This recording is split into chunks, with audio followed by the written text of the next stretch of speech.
Eh bien bonjour, nous allons regarder aujourd'hui comment créer un traitement de texte à partir de la suite du logiciel Google Doc, donc logiciel que nous avons déjà commencé à exploiter dans le cadre de la formation à la LAGI. Eh bien tout d'abord, pour commencer cette formation vidéo, il est nécessaire bien sûr de se connecter à son compte Gmail et puis grâce au petit pavé avec 9 cellules d'aller chercher les documents Google Docs. Alors on va passer en mode plein écran. Et puis bien sûr de sélectionner, comme vous l'avez déjà vu, le document qui est en cours actuellement de création, un document donc partagé. Donc vous avez pu voir déjà dans ce cadre-là un certain nombre, je dirais, de fonctionnalités qui existent.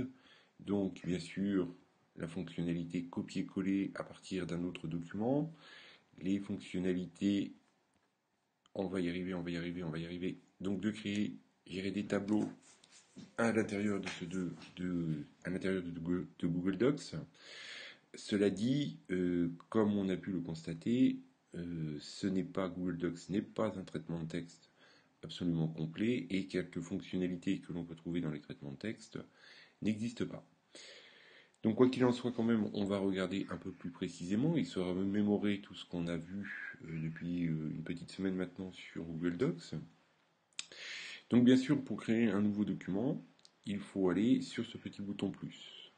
Donc on sélectionne ce bouton et Google Docs nous fait apparaître donc classiquement comme dans un traitement de texte, j'irai une feuille blanche avec un curseur clignotant qui clignote, comme vous voyez, en haut à gauche de la feuille, avec ici et de ce côté-là, et bien sûr sur le bas, des marges pré-réglées qui ici sont des marges, si je regarde sur la règle, de 2 cm et demi. Donc j'ai pas de règle verticale, mais je suis à peu près sûr que la marge, j'irai de haut, oui, la marge du haut est bien de 2 cm et demi aussi.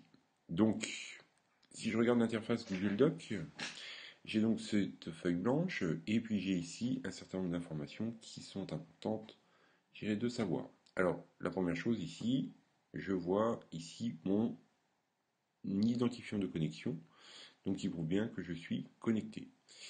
J'ai ici les commentaires et partagés, donc les commentaires et partagés, c'est plutôt dans le cadre d'un travail collaboratif, d'accord, comme on le fait actuellement sur le document que j'ai intitulé le courriel.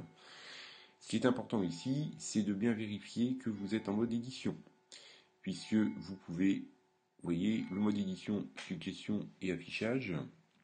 Alors si vous voulez modifier le document, c'est-à-dire taper du texte, ajouter des images, ou je ne sais quoi, il faut bien être en mode édition puisque le mode suggestion et affichage ne vous permettent pas ce genre, je dirais, de choses.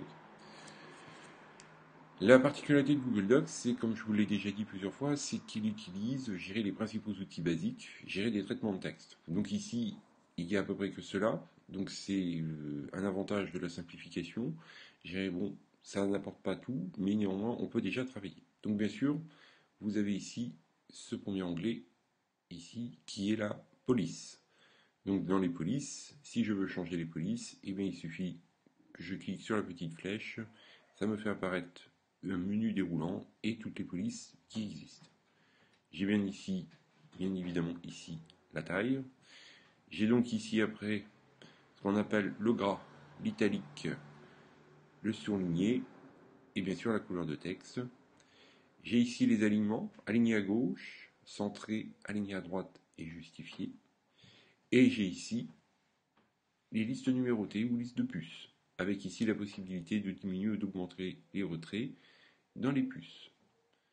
Donc voilà, ça c'est les principaux outils, je dirais, du traitement de texte, qui, il faut impérativement que vous arriviez à maîtriser, puisque vous les retrouverez à peu près, comme je vous l'ai déjà dit, sur tous les traitements de texte qui existent, enfin du moins tous ceux que je connais, et ces outils-là vous permettent déjà de faire une mise en page relativement sympathique, et en tous les cas suffisamment abouti pour un document professionnel. Donc voilà ce que je voulais vous montrer. Donc bien évidemment, comment le comment le le Google Docs, vous pouvez bien sûr, donc si ça veut bien fonctionner, taper votre texte.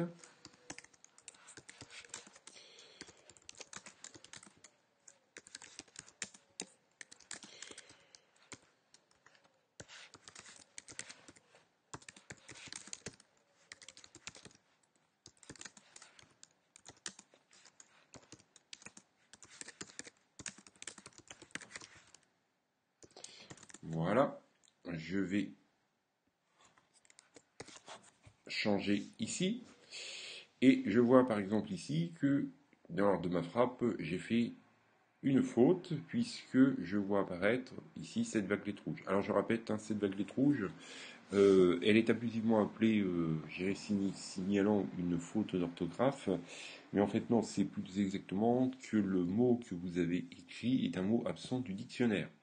Donc cela veut dire que l'ordinateur vous dit, ben moi ce mot-là je ne le connais pas, et il attire votre attention sur ce mot-là. Donc il est bon d'aller vérifier, donc il peut effectivement s'agir soit d'une faute d'orthographe comme dans le cas ici, présent, mais ça peut être tout à fait autre chose, et notamment, je dirais si vous avez écrit un nom propre, les noms propres sont absents du dictionnaire, et donc à ce moment-là, bien évidemment, le nom propre sera correctement écrit, mais la vaguelette apparaîtra puisque absent du dictionnaire.